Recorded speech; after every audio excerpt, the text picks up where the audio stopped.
Hi guys! Welcome back to my channel. So for today's vlog is hindi tayo magluluto ngayon kasi meron akong gustong i-share sa inyo na aking masakit yung mata ko.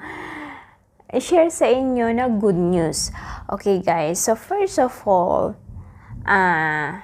tataka kayo kasi mostly ang vlog ko is cooking. But at the same time, gusto ko rin mag-share sa inyo ng mga siguro hindi nyo pa narinig. So, based on the Word of God na aking narinig o natutunan din. So, ang topic natin ngayon napakaganda kasi gusto kong i-share sa inyo para naman everybody is makinabang and lahat tayo ay mag-benefit. So, ang topic na ito ay naitaon talaga sa akin at kailangan ko ang topic na ito. So, mayroon tayong questions. The question dito, isang question. How we are going to love our enemies?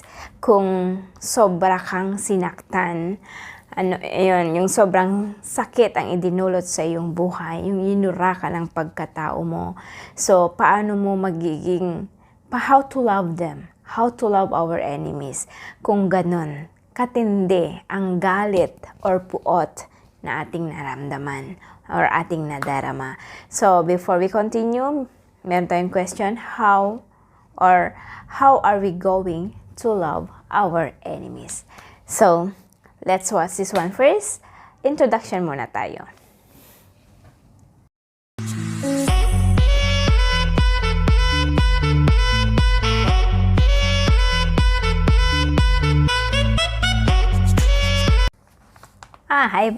I'm back. Okay, so ang topic natin ngayon na gusto kong i-share din sa inyo para din for sure na hindi lang ako ang nasaktan or hindi lang ako yung may enemy sa buhay. Right? Hindi tayo hipokrita kasi talagang meron tayong sama ng loob sa ibang tao or dahil sa sobrang sinaktan nila tayo. So, did you encounter those problems na abot hanggang impyanong galit ko, hindi kita mapapatawad, something like that to your enemy.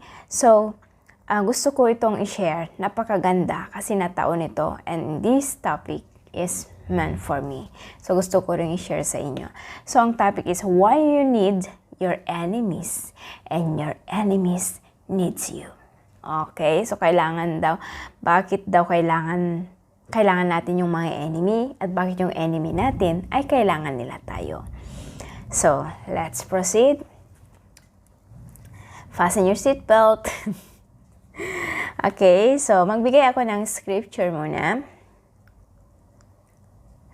Sa Matthew chapter 5 verse 43 hanggang 48.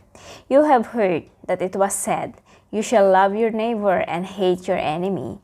But I say to you, love your enemies, bless those who curse you, do good to those who hate you, and pray for those who spitefully use you and persecute you, that you may be sons of your Father in heaven. For he makes his sun rise on the evil and on the good, and send rain on the just and on the unjust. For if you love those who love you, what rewards have you? Do not even the tax collectors do the same? And if you greet your brethren only, what do you do more than others? Do not even the tax collectors do so? Therefore, you shall be perfect, just as your Father in heaven is perfect. Okay? So, sa Proverbs naman. Sa Proverbs chapter 25, verse 21 hanggang 22, if your enemy is hungry, give him bread to eat. And if he is thirsty, give him water to drink. For you will heap the coal of fire of his head, and the Lord will reward you. Ito na naman tayo sa ilong. Sa Luke chapter 6 verse 27-28. But I say to you who hear, love your enemies, do good to those who hate you, bless those who curse you, and pray for those who spitefully use you. Ayan. So, So, yan ang sabi ng Panginoon. At ito yung one of the hardest command in the Bible. Oo. Ito yung talagang pinakamahirap na command sa Bible. To obey is the command of Jesus that should love our enemies. Sa Luke chapter 6:27. It is hard because loving our enemies is the last thing we want to do for them. Mostly, there's a lot of things we would like to do to our enemies, like getting even or making them suffer like we suffered before. Something like that. Yeah, you're right. Kasi kung nasaktan tayo, gusto rin natin silang maghirap. Yung maramdaman din nila yung sakit na naramdaman natin. And dumadating din tayo sa punto na, for me, for example, dumating na din ako sa punto that I curse them. Yes, dumating ako doon sa punto sa galit, sa hatred, sa anger na nadarama ko sa tatlong taong ito, my enemies ever. Okay, so, yun, kaya ko sinishare ito kasi na-bless ako sa topic na ito.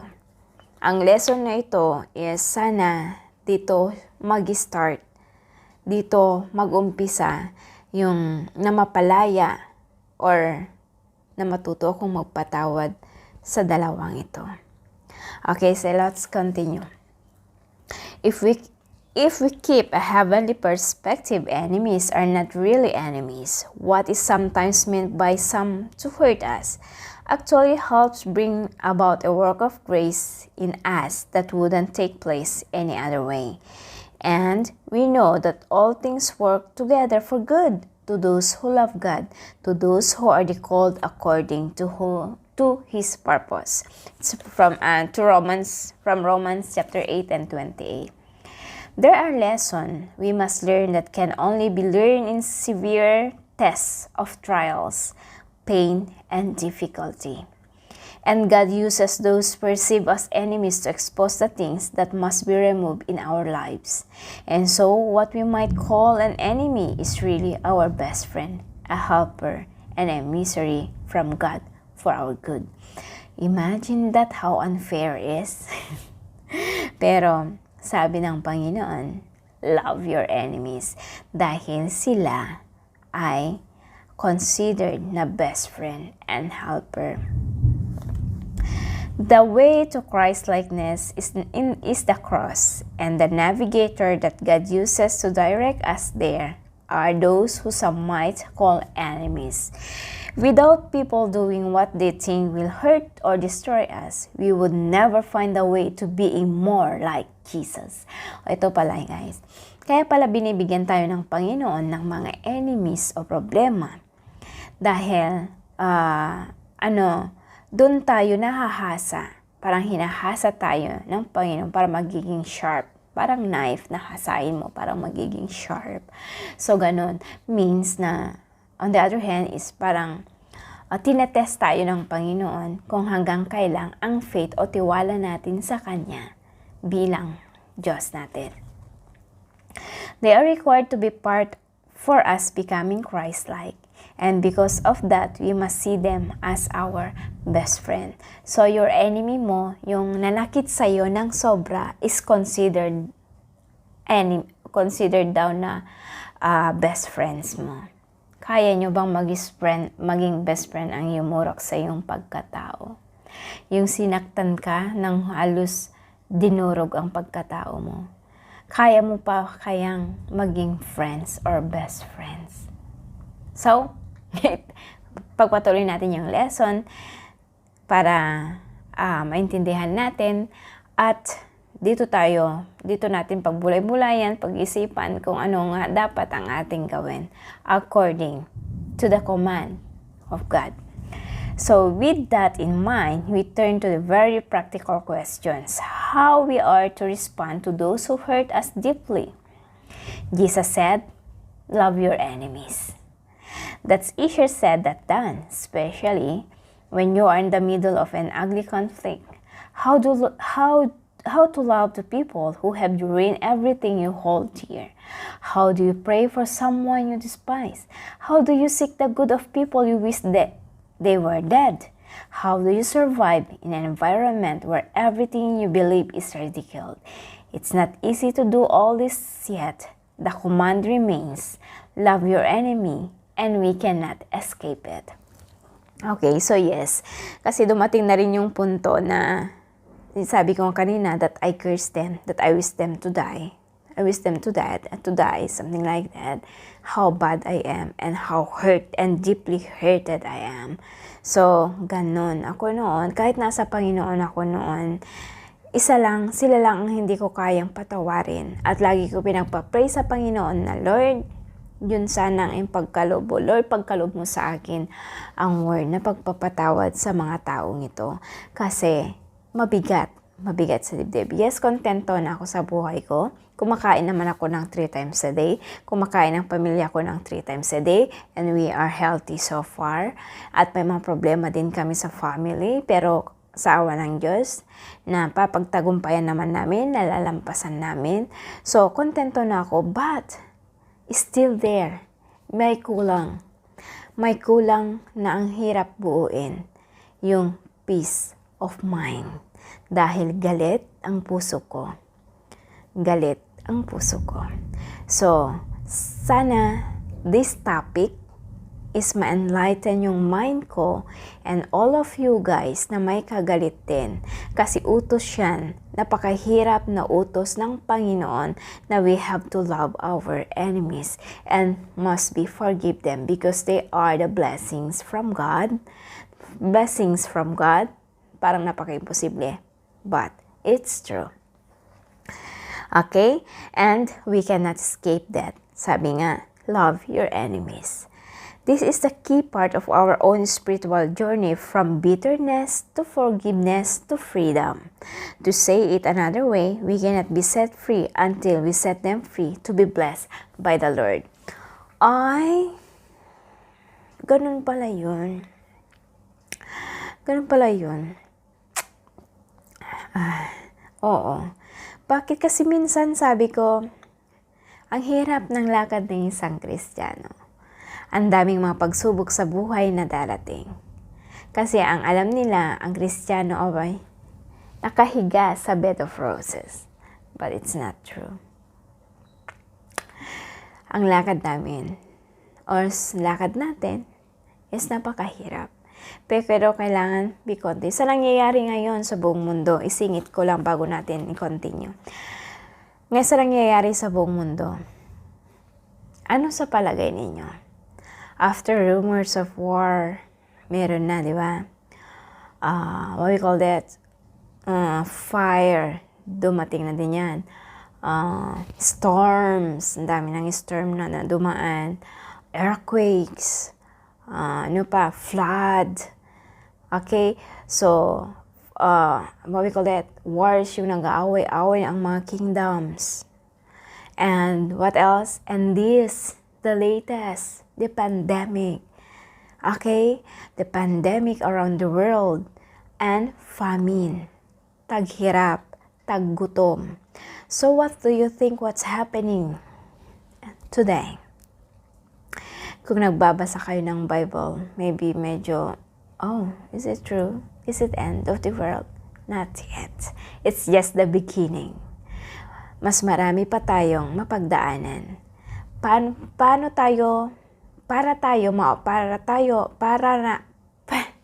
Para ma-overcome natin ang mga pagsubok na darating sa ating buhay, kailangan nating seek first the kingdom of God. Kasi siya lamang ang ating way for our salvation. Kasi nandito lang tayo sa lupa, it's just a temporary. Yung mga kayamanan sa mundo, it's just nothing. Di natin yan makukuha sa kalangitan. So we have to, sa nangyayari ngayon, so we have to, what we call that, work out our salvation. Dahil isa lamang ang ating daan. Isa lamang ang makakapagligtas sa atin. Walang iba kundi ang Panginoon. So let's have faith, continue working with the Lord, and be with Him.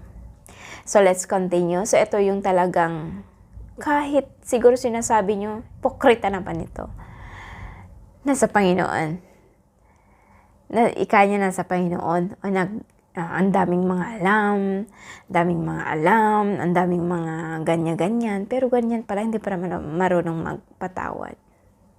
Tinatanong ko rin ang sarili ko. Kasi minsan, ang number one enemy natin is our own self. Yes, believe me. Isa din sa mga enemy natin. Not only those people around us, but here.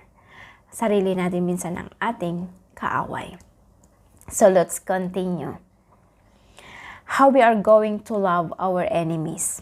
Paano natin mahalin ang ating mga kaaway? Here are the 6 suggestions that will move us in the right direction. Okay, so number 1 is greet them. Okay, kaya nyo bang i-greet ang kaaway ninyo?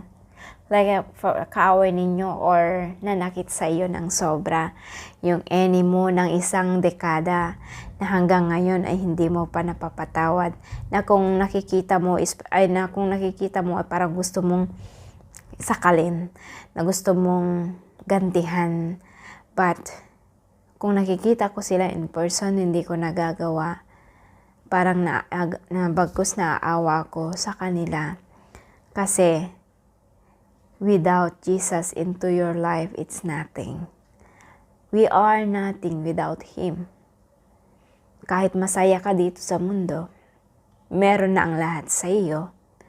Kung tayo naman ay nabubuhay sa maling direction, so, ano ang kahihinatnan? Saan tayo pupulutin? Okay? So, number 1, greet them. We often overlook this simple step. One part of loving our enemies is to greet them graciously when we see them. Ano ba yan? So, pag makita ko yung kaaway ko, hi! Ganyan ang ngiti, hi! Pero pag nakataligod, okay. So for sure na maraming makarelate nito. And kaya nga, sabi ko sa inyo, ako ang number 1 na makarelate nito. At na-amaze ako guys. Na-amaze talaga ako kasi ang topic is like, na-amaze ako talaga. Ganito pala, ngayon ko lang alam na we have to that what we call that enemies are blessings from above. Ngayon ko lang alam sa topic na ito. So ayan, so kailangan sometimes or perhaps often instead of turning other cheek, we turn away. So we won't have to say hello to someone who hurt us. Some of us been quiet adapt at looking the other way, tackling into a room or crossing the street. Keep us from greeting those who have hurt us. But if we only greet our friends, what benefit is that? Do not even non-believers greet each other? One part of loving your enemy is to greet them instead of avoiding them. So ayan. So isa sa guys, 1 minute. Isa sa way to love our enemies is kailangan nating i-greet them. Kaya wag natin silang iwasan. Kailangan pala nating i-greet kasi mas ikaw ang yung nabless. Kung natatandaan yung kasabihan na kung sino yung ibinababa, siyang itinataas ng Panginoon. So we have to humble ourselves kahit nasasaktan na tayo. We have to be still humble. And how to be humble? Kung gusto mo na silang sakalin, right? Gusto mong sakalin yung nanakit sa'yo. Gusto mong papatay. Sorry. No, that's nothing. Gusto mo silang ganon. Like for example, this is like for example. How to love, right? Only one thing. There are only one way. Ask God's help. So, I have to do that. Okay, so number 2 is disarm them. Disarm them, that's what you do when you turn the other cheek or go to the second mile. You disarm them by doing the very thing they least expect. You do it by speaking well of them when no one expects it. Ayun, ang number 2. So, number 3 naman is do good to them. Okay? Doing good to your enemy or those persons who hurts you, it's quite difficult. Difficult. Pero utos niya, utos ng Panginoon, love your enemy. Okay, do good to them. Doing good to your enemies means seeing beyond your pain and their meanness to their humanity. It means seeing them as people made in the image of God, understanding that there is something twisted inside that causes them to do what they do. Doing good means that you do what will promote their healing despite the way they have treated you. Ayan. So, kailangan kahit masama sila sa atin or may ginawa silang napakasama sa atin, kailangan we have to do good to them. Okay? Number 4. Ito na. Ito pag mabasa mo to. Refuse to speak evil of them. Ang hirap kasi guys. Ang hirap yung, like for example, hindi naman tayo perfecto o banal. Ang hirap kontrolin minsan lalo na pag sobrang sakit na. 'Di ba? Okay. Kung sobrang sakit na, ang hirap kasing kontrolin yung mouth natin minsan is mahirap. So, but we have to try our best. Try our best. Kasi yan ang utos. Ngayon ko lang nalaman na sila ay blessing. So, refuse to speak evil of them. That's what Jesus meant when He said, bless those who curse you. Sa Luke chapter 6, verse 28. It means you choose not to think evil thought and you refuse to speak evil words against those who have wronged you. The book of Proverbs has a great deal to say about the power of words. The tongue has the power of life and death, and those who love it will eat its fruits. Proverbs chapter 18, verse 21. Even time we open our mouth, life or death comes out. Okay?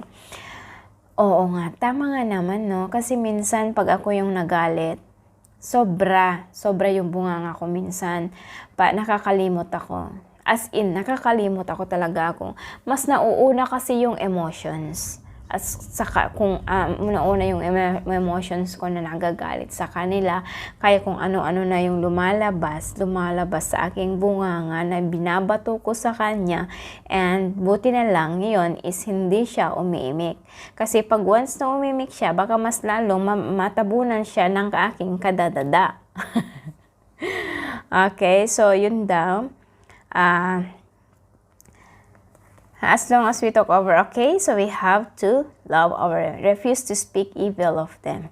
Number 5, thank God for them. See, magpasalamat pa tayo sa Panginoon dahil may enemy tayo. Okay? If you believe in the sovereignty of God, you must believe that your enemy is sent to you by God's design and with God's approval. Okay, so yung mga enemy pala natin o yung mga taong nananakit sa atin is may approval ang Panginoon. So that means binibigay niya sa atin na pagsubok ang mga yan para hasain tayo or i-test natin ang ating faith sa Panginoon kung paano natin malampasan o ma-overcome ang lahat ng trials na ibibigay sa atin ng Panginoon. 'Di ba? Hindi naman niya tayo bibigyan ng mga trials na hindi natin kayang gampanan. So, ayan guys. Mahirap madaling magsabi. Like for me, for myself, I'm not perfect. Hindi ako perfecto. Okay, hindi ako banal. Nagagalit, nasasaktan. Pero, ngayon, sana, I pray to God na sana bigyan ako ng kaunawa na bigyan niya sa akin ang more understanding at tulungan ako ng Panginoon na maipamuhay ang topic na ito para sa ganon ay makalaya na rin ako and I have also a peace of mind. Ayan, makalaya, it means makalaya sa sakit para magkaroon ako ng peace of mind na yun ay wala sa akin. Kasi ang lakad ko bilang Kristiyano is rough road. Minsan hinihila ako sa path na gustong lumaban, gustong parang, ano ba yon? Pero mas hinihila din naman ako sa kabila para maging matuwid. Pero rough road talaga. Rough road ang daan ko. Pero ayan, so far, sana I'm still under construction. Sana this topic is ma-enlight ako at tulungan ako ng Panginoon para may pamuhay ang ating nabasa or napag-aralan ngayon. And sana nakapag-iwan din sa inyo ng lesson sa buhay. Okay, so we have to thank God for them. Okay? Kasi merong permission ang Panginoon. Bakit binigay o nasa atin o meron tayong kaaway. Okay? So, and God would never permit it if He did not intend to bring something good out of it. So, ayan. Kaya pa binibigyan tayo ng Diyos ng kaaway. Kasi, hindi naman niya binibigay kung walang kapalit. Okay? So, number 6 is ask God to bless them. When faced with someone who has mistreated you, ask God to do for them what you want God to do for you. O, tama. Sabi niya dito, kailangan daw natin na ipanalangin sa Panginoon kung ano pala yung gusto natin na gusto nating hingin sa Panginoon, yung gusto nating mangyari sa ating buhay. Kailangan ganun din ang ipanalangin natin sa ating mga kaaway o mga taong nanakit sa atin. Okay?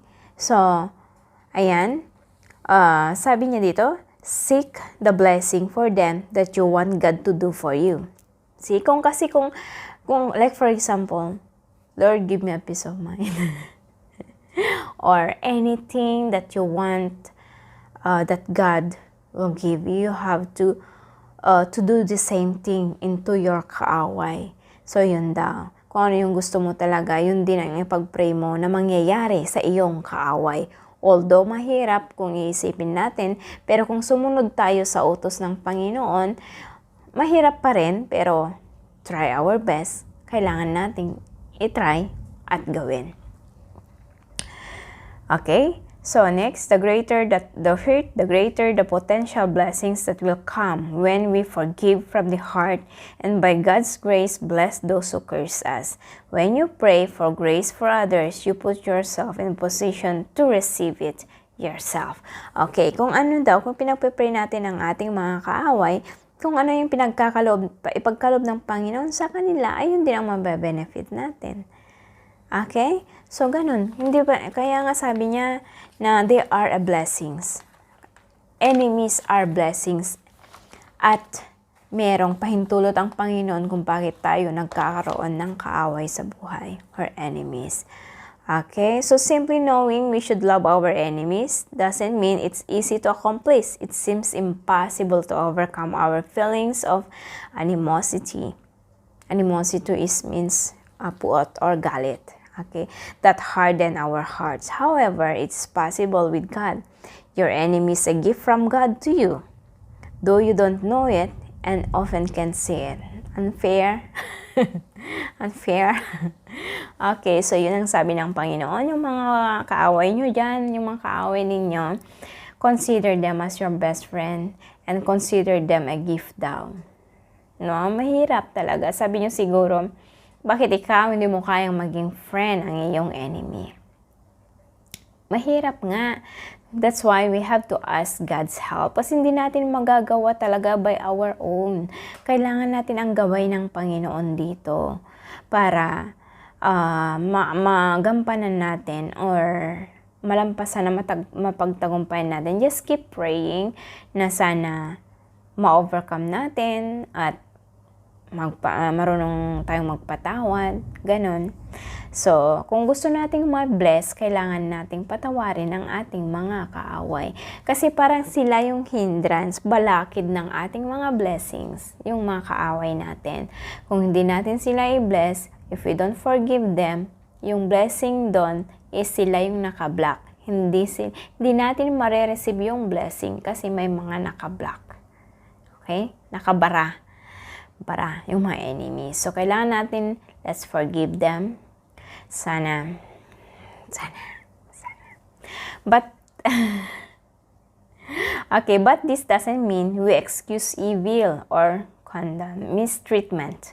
This is exactly what Jesus meant when he said to his brother, "You meant evil against me, but God meant it for me, for good."